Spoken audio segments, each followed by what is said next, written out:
दोस्तों, मेरा नाम है पूरन, मैं हूँ घुमारवी से। तो आज हमारे पास है भगवत गीता लाहौरी भाषा में। ये है इस्कॉन की भगवत गीता। मम्मी इसे पढ़ा करती है, तो इसे पढ़ते हैं अब। सबसे पहले प्रार्थना।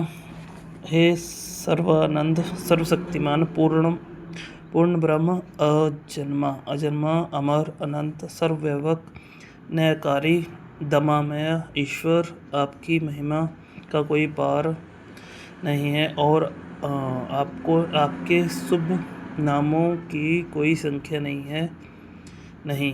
बड़े बड़े ऋषि मुनि और देवता भी आपका पार ना पा सके, जो तो मूढ़ ज्ञानी क्यों कर आपके नामों का वर्णन कर सकते हैं। हे महाप्रभु, आप ऐसे दयावान हैं कि अपनी अपार दया से गूंगे को वाचाल तथा लंगड़े को पर्वतों को फांदने के योग्य बना सकते हैं। हम तुच्छ जीवों को भी अपनी दया से इस योग्य बनाइए कि सर्वदा आपके चरणारविंद का ध्यान रखते हुए संसार में अत्यंत हर्ष के साथ रहकर अंत को आपका शुभ धाम प्राप्त कर सके। हे प्रभु, ऐसी कृपा कीजिए। ओम शांति, ओम शांति, शांति। गीता का फल।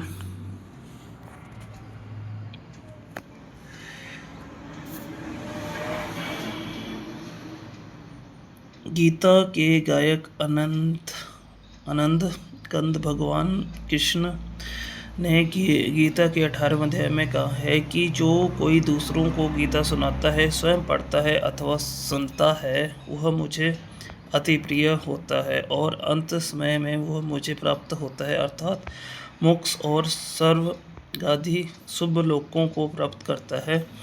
गीता का एक एक वाक्य इतना ज्ञानपूर्ण है कि भव सागर से पार उतरने वालों के लिए नौका के समान है। जो स्वयं ना पढ़ सके, वे सुनकर पुण्य लाभ प्राप्त कर सकते हैं, तथा जो स्वयं पढ़े और दूसरों को सुनाए, उनके तो कहने ही क्या।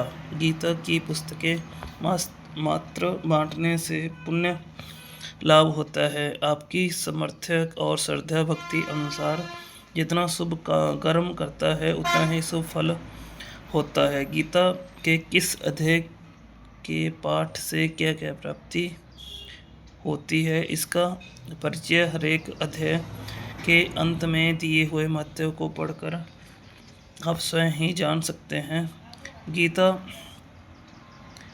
गीता सारे उपनिषदों का सार है। इसका मनन एवं चिंतन करने के बाद कुछ पढ़ने की आवश्यकता नहीं रहती। गीता में भक्तों के लिए भक्ति, योगियों के लिए योग और तथा ज्ञानियों के लिए ज्ञान, सभी कुछ सुलभ है। आप भी इस कामधेनु से मनचाही वस्तु प्राप्त कर सकते हैं। आवश्यकता है भगवान में एक निष्ठ श्रद्धा भक्ति की। यह शास्त्र सन्यासियों और योगियों के लिए ही है। यह सोचना भूल है कि यह तो केवल उन सभी के लिए है जो अपने जीवन में सुख समृद्धि और शांति चाहते हैं।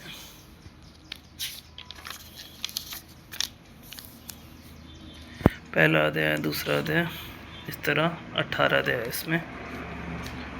सबसे पहले गणेश जी की आरती करें। श्री गणेशाय नमः। श्री ओम नमो भगवते वासुदेवाय विश्वेश्वराय आदि पुरुष अपरंपार अलेख पुरुषाय नमः। दोहा। जगदबंधु ज्योति रूप जीव की जननहार, हरि यंस मांगन आया दास प्रभु के द्वार। अर्जुन को गीता का ज्ञान जो श्री भगवान जी ने दिया, वह मुझको मिले। हे भव्य भंजन भगवान श्री कृष्ण या किशोर दास, मांगता है। हे प्रभु, गीता के उच्चारण करने से मेरे पूर्ण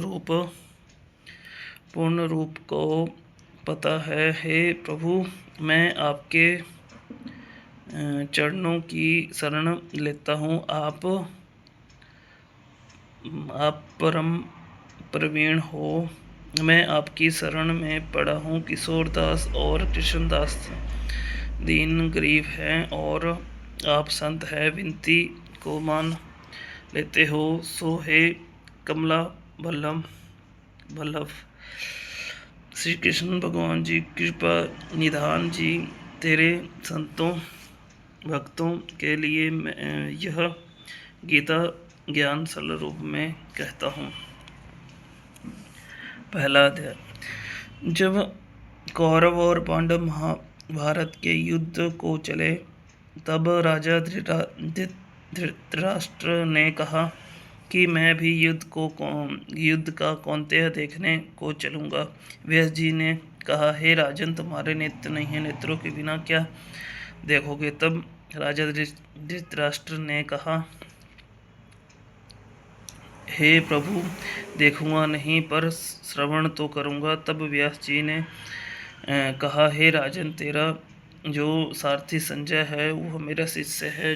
जो कुछ महाभारत का युद्ध लीला कुरुक्षेत्र में होगी, संजय तुमको यहाँ बैठे ही श्रवण कराएगा। जब व्यास जी ने कमल मुँह से यह वचन सुने तो संजय ने श्री व्यास जी के चरणों को नमस्कार किया, हाथ जोड़कर विनती की, हे प्रभु, महाभारत के युद्ध का चरित्र कुरुक्षेत्र में होगा और मैं हस्तिनापुर में कैसे जानूंगा तथा राजा को किस भांति कहूँगा। जब इस प्रकार संजय ने व्यास जी के आगे विनती की तो व्यासदेव जी ने प्रसन्न होकर संजय से कहा, संजय, मेरी कृपा से तुझे यहाँ सब कुछ दिखाई देगा और बुद्धि के नेत्रों से सूझेगा। जब व्यास जी ने यह वर दिया, उसी समय संजय को दिव्य दृष्टि प्राप्त हुई, बुद्धि भी उसकी दिव्य हुई। आगे जब महाभारत और कौंतेय कहते हैं तो सो सुनो। 7 अक्षणी सेना पांडवों और 11 अक्षणी सेना धृतराष्ट्र के पुत्रों के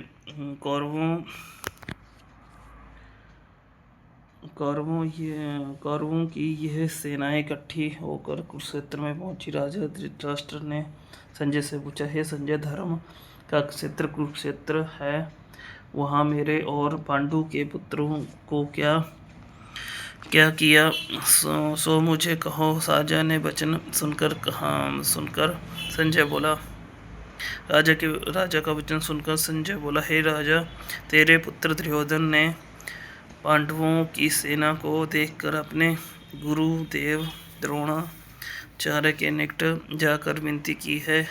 आचार्य देखो तो पांडवों की सेना समूह और सेना की पंक्ति कैसी भली भांति बनी है। द्रुपद का पुत्र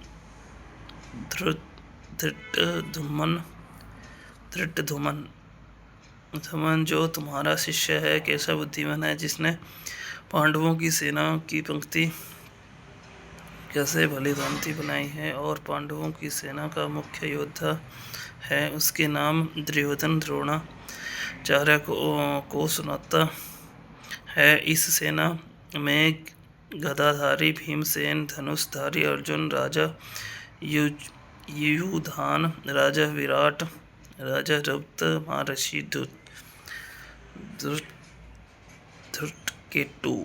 धृष्टकेतु, चेकितान,